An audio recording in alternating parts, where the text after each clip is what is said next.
Okay, the second stitch I'm going to show you now is back stitch.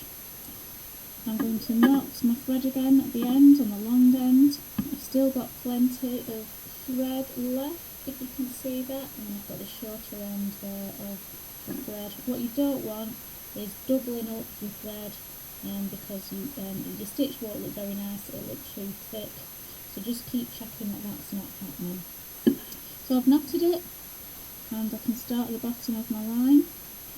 So this is back stitch, similar to running stitch with how you start. So you stab into your work until your knot stops.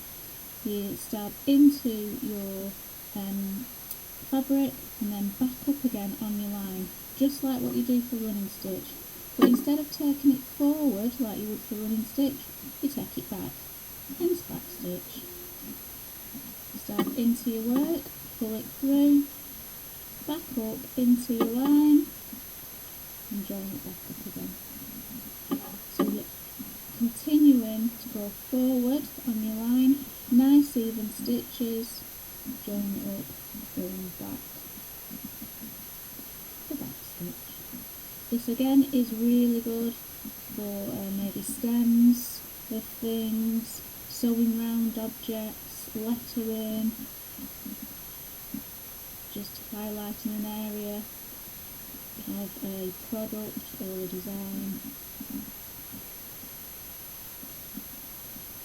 Okay, so this takes longer and it takes more thread than what running stitch does, because you're constantly going back on yourself.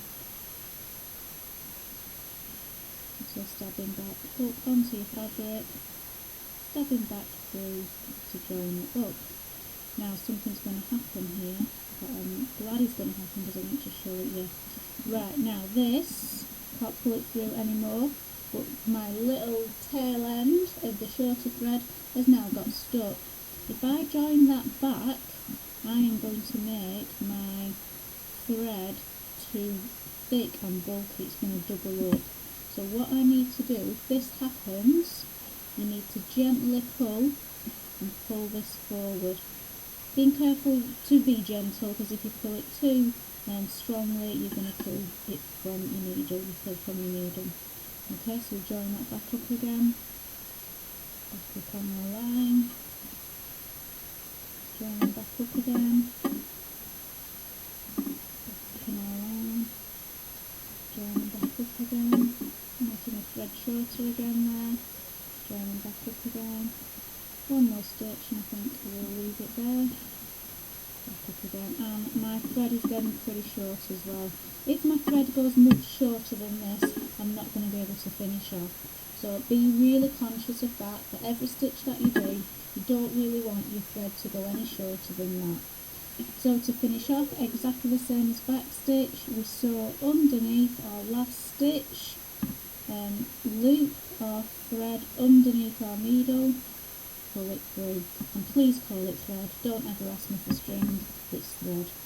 Okay, pull it through under your needle under your last stitch again, loop your thread, not string, underneath your last stitch, and that second time of doing it, create your knot, and you just cut your thread. So trim and a little bit shorter, turn it through, and there we have our running stitch and now our back stitch.